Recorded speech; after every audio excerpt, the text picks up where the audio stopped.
Konnichiwa, mina! Sejam bem-vindos ao canal Poder Otaku. Eu sou o Lucas e hoje eu vou estar falando um pouquinho sobre as adaptações modernas, né, de animes, de desenhos antigos e por que elas não estão saindo bem de maneira alguma, por que elas sempre são esculhambadas e esculachadas pelo público e dificilmente você vê uma adaptação boa que agrade o público. Então, sem mais delongas, vamos ao vídeo depois da abertura.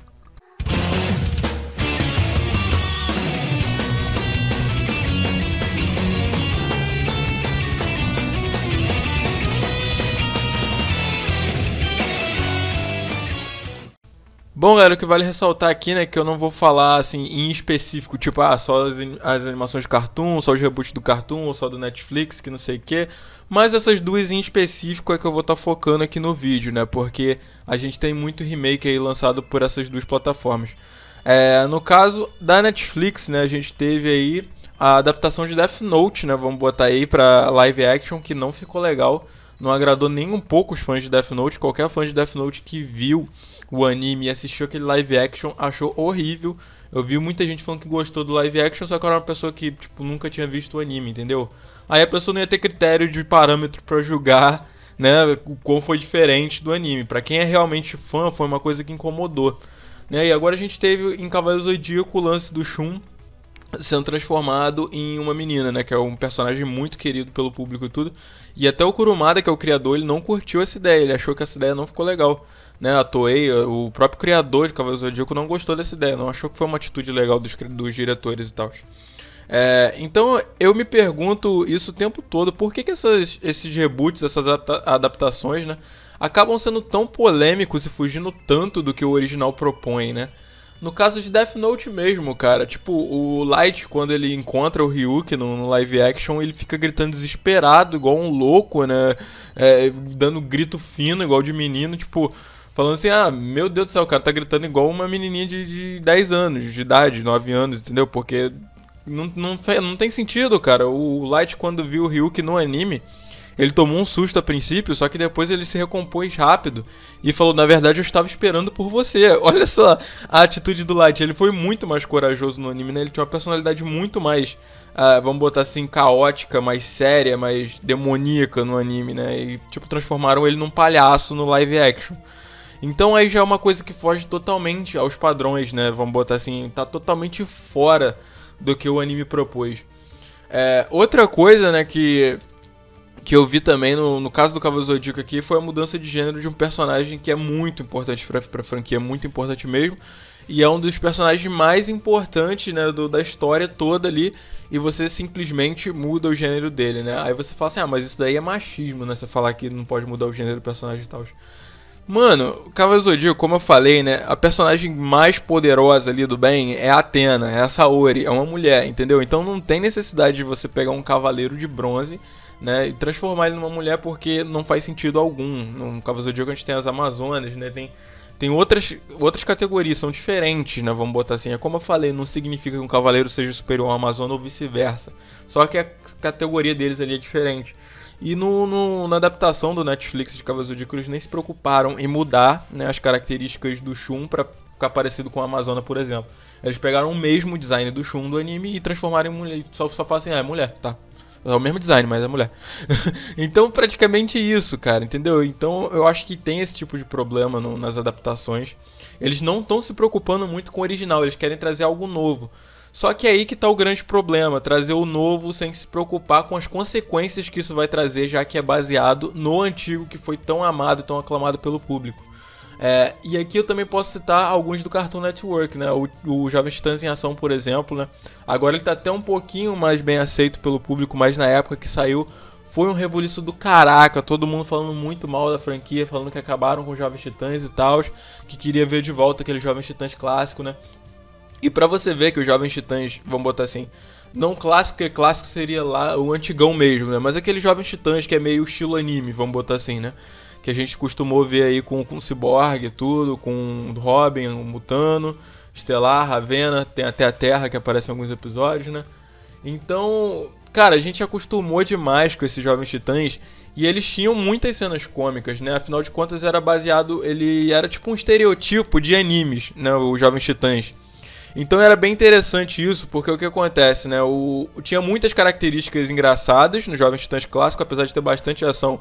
Tinha muitas características engraçadas, como por exemplo, às vezes o personagem ficava tibi, né? Ficava com um carão danado lá gritando alguma coisa. E, cara, geral gostava, entendeu? Não era estranho. Só que o Jovens Titãs em Ação não, ele tornou isso totalmente estereotipado. Ele pegou o que já era estereotipado e tornou totalmente. Né? Ele transformou isso que meio num desenho totalmente infantil e de comédia e acabou com a ação que tinha ainda muitas cenas de ação, inclusive boas nos Jovens Titãs que a gente viu, né? Que a gente já se acostumou a ver. Em comédia total, tipo, eles botaram muitas referências de Novos Titãs em ação, só que virou comédia total, perdeu a ação, entendeu? Apesar de você falar assim, mas tem cena de ação e tudo, mas não é a mesma coisa, cara, entendeu? A animação no Jovens Titãs em ação não faz a ação do anime, do desenho ali parecer tão dinâmica quanto era antigamente, quando tinha uma animação um pouco mais séria. Então tem tudo isso, né, que a gente tem que levar em consideração na hora que você vai fazer um reboot ou um remake ou qualquer coisa do tipo. Então a gente pode acabar tendo muita raça de problema, muitos problemas mesmo com os fãs e tudo. Como foi o caso de Thundercats, que vai lançar ano que vem, né, também, assim, junto com Cavaleiro Zodíaco, né, vamos botar assim, né, vai ser 2 reboots aí que vão vir ano que vem que acabaram com a nossa infância. Mas enfim, o do Thundercats foi a mesma coisa, cara. O Thundercats, inclusive, ele era muito mais sério, né? O Thundercats, ele até tinha uns alívios cômicos ali com o Willy Kit, o Willy Cat e o Snarf, né? Vamos botar assim. Mas no geral, né? Tipo, os outros personagens, Tigra, Chitara, Pantro, o Lion, eram personagens muito sérios. E o Lion, ele, apesar de ser uma criança, né? Que ele foi uma criança, ele meio que entrou na máquina ali e acabou ficando adulto. Mas ele tem um pensamento de criança, uma personalidade de criança. Ele também era um personagem que era retratado de uma forma bem séria dentro da franquia. Então, cara, você vê o Lion, apareceu o Lion, tipo, muito bobo no reboot de Thundercats, falando com a cara de palhaço, com a cara de bobo, entendeu? Você não consegue conceber aquilo, cara. Você fala, não, isso não pode ser Thundercat. Não faz sentido, isso não tem como ser Thundercat. Entendeu? Então é uma coisa que desagrada os fãs clássicos. É uma coisa que pode servir para as crianças da nova geração, mas só para as crianças, cara. Entendeu? Qualquer pessoa que vai ter, tipo, 12, 13 anos já vai ter um senso crítico, vai saber que aquilo ali é um reboot, vai olhar a série clássica, já vai falar, pô, cara, o que fizeram com essa série? Entendeu? Então eu acho que é o que rola, cara, entendeu? Realmente é uma coisa que vai atingir um público muito pequeno mesmo. E esse é o problema, o grande problema da gente fazer remakes ou reboots sem levar em consideração os fãs e o que os fãs querem, entendeu? Essa é a grande consequência. Outro problema grande, né, que a gente tem também nesse tipo de coisa, nesse tipo de atitude, né, de remake, de reboot e tal, é que muitas das vezes a gente tem desenhos e animes parecidos com aquele estilo moderno que fazem um tremendo sucesso e são novos, né? Tipo, o que eu posso citar aqui é Steven Universo. Steven Universo é um desenho muito fenomenal. Ele é tipo... Vamos botar assim, a animação dele lembra esses desenhos, esses reboots modernos que fizeram, tipo do Thundercats mesmo. Pelo que a gente viu, né? Porque o Thundercats não lançou ainda, mas pelo que a gente viu de trailer e tudo, os Jovens Titãs em Ação. Então a animação dele é uma animação que lembra um pouco essas séries. Só que o que acontece? Ele é um desenho totalmente novo, com uma temática totalmente nova, entendeu? E apesar de ter uma grande foco na comédia e tudo, ele é um desenho que tem alguns momentos emocionais e tudo, e é bem interessante, cara, porque você vê que aquilo funciona, entendeu? Você vê que aquilo flui, porque afinal de contas é uma coisa totalmente nova, uma coisa que a gente tá com a mente super aberta pra receber. Agora o reboot não, quando a gente fala em reboot, a gente tá esperando algo tipo... eu tô esperando uma coisa mais sinistra do mundo, já que vai ser um reboot, né? Vai ser um remake, eles vão, tipo, pegar tudo de ruim que tinha na primeira série, vão tirar e vão adicionar coisas novas, boas e tal. Só que não é o que tem acontecido, eles têm mudado de uma forma tão drástica que tem desagradado muito os fãs, muito mesmo. Né, em questão de adaptação, como eu falei, né, a gente tem muitos problemas, mas também tem muita coisa boa. Por exemplo, Castlevania. Castlevania foi uma excelente adaptação da Netflix, né? E é claro que nem todos os diretores são o mesmo, né? Por exemplo, se for pegar o diretor de Death Note e for pegar o diretor do Cavaleiro Zodíaco, não são os mesmos do Castlevania, os diretores são diferentes. Mas de certa forma é tudo da Netflix, né? Então a galera acaba associando, tipo, um padrão de qualidade de reboot, né, da Netflix não é bom. Então a galera acaba associando dessa forma. Só que no caso do Castlevania foi excelente, cara, foi quase unânime. Eu não vi praticamente ninguém falando mal de Castlevania. A maioria das pessoas que viu curtiu, entendeu? Eu, por exemplo, como fã de Castlevania, já falei pra vocês 1 milhão de vezes aqui no canal que Castlevania é minha franquia predileta do universo dos videogames. né? Pra mim aquela animação tá fenomenal, cara. Pra mim aquilo ali é a melhor coisa que fizeram pro fã de Castlevania desde Castlevania Order of Ecclesia de 2008, que foi o último jogo que prestou da série praticamente. A gente teve os Lords of Shadow, que foram reboots totais também. Tá aí um tipo de reboot no mundo dos videogames que também não agradou os fãs, né? Quem é fã novo, como eu falei, teve muito fã novo de Castlevania que jogou só Lords of Shadow e tal, e gostou do jogo, e achou legal e tudo.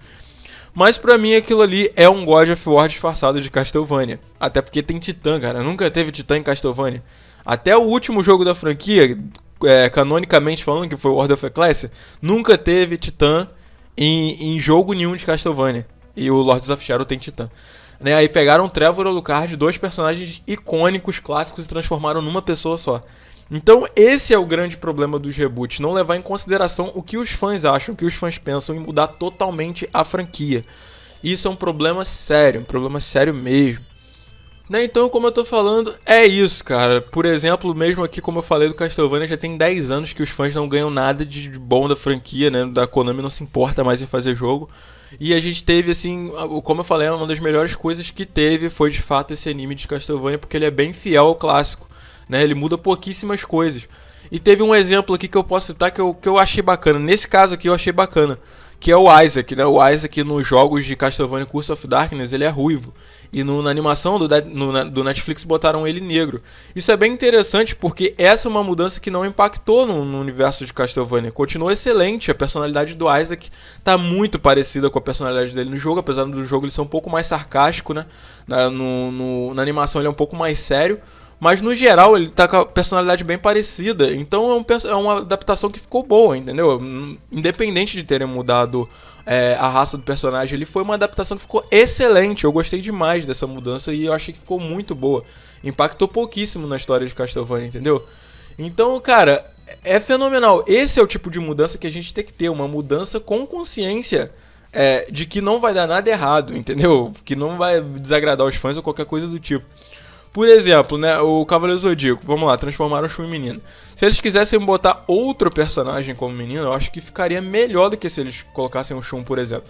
Se eles quisessem pegar aí o Orfeu de Lyra, né, que é um personagem que apareceu lá na saga de Hades, se eles quisessem dar um destaque maior pra esse personagem e quisessem colocar ele como menina desde o começo, ficaria bom, cara, ficaria excelente, ninguém ia nem ligar muito porque o Orfeu apareceu pouco na série, entendeu? Então é um personagem que, se você fizesse uma mudança drástica nele e desse um foco maneiro pra ele dentro da série, né, um exemplo que eu tô citando aqui, ia ficar fenomenal, cara, e talvez o personagem até se destacasse mais, entendeu? Acabasse tendo uma importância maior pra franquia. Então é isso que eu penso a respeito de mudança de personagem. Eu acho que não pode haver mudanças nos personagens principais, mas você pode mudar outros personagens menores pra poder causar um impacto maior na franquia. Isso é bem interessante mesmo. Se feito da maneira correta, fica excelente. Né? Isso que eu tenho pra falar, cara. Isso que eu acho de reboot, né? Eu acho que eles têm que levar mais em consideração a opinião dos fãs. E é isso. Muito obrigado por assistirem. E sayonara. Vejo vocês no próximo vídeo e até lá.